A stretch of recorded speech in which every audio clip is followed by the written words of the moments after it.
La France a l'art et la manière de réformer à chaud, et donc à contretemps. Pourtant, tout démontre que le choix du moment de la réforme est un paramètre essentiel.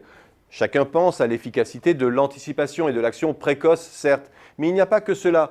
Il y a surtout le fait que les bonnes réformes, pleines d'excellentes intentions, se transforment inéluctablement en mauvaises réformes lorsqu'elles sont abordées au mauvais moment, c'est-à-dire en pleine crise. La France est réputée non réformable.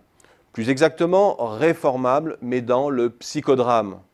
L'urgence et le French bashing sont devenus les outils contre-productifs de l'acceptation des réformes, en lieu et place du dialogue social, un art de la concertation dans lequel la France n'a finalement excellé que lorsqu'il s'agissait de partager les fruits de la croissance glorieuse de l'après-guerre. Les politiques français ne savent s'emparer des problèmes structurels que lorsqu'ils sont dos au mur et qu'ils sont le moins armés pour s'y attaquer.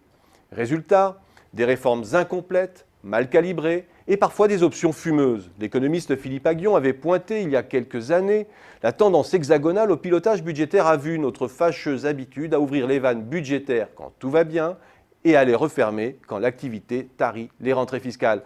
Un mauvais tempo procyclique qui ferait perdre 0,3 points annuels de croissance à la France. Et dernier exemple en date, le paquet fiscal de la loi TEPA. L'histoire se répète aujourd'hui, à l'exemple de la politique familiale, dossier qui a ressurgi en urgence. En ligne de mire, un déficit de 2 milliards en 2016 que personne n'avait vu venir. Un déficit que certains contestent d'ailleurs.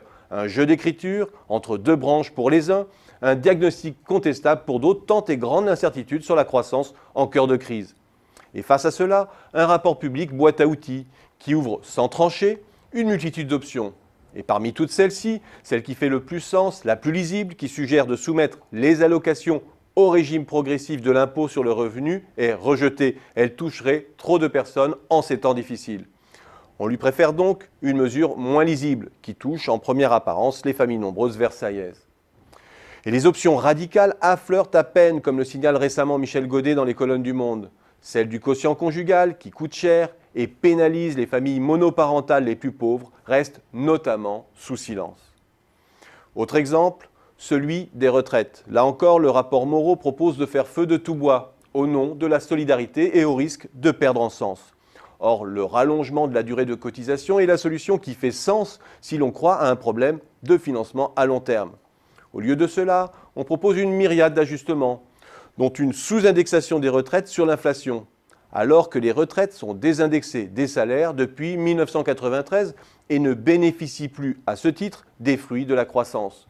Une paupérisation relative déjà programmée qui remettra rapidement en cause l'avantage actuel des baby-boomers. Les problèmes de pauvreté vont réémerger rapidement, on le sait. Pourquoi alors ne pas centrer la réforme exclusivement sur le rallongement de la durée de cotisation? Parce que la bonne solution devient mauvaise en temps de crise. On n'accroît pas la population active avec un chômage qui galope. Question de tempo encore une fois.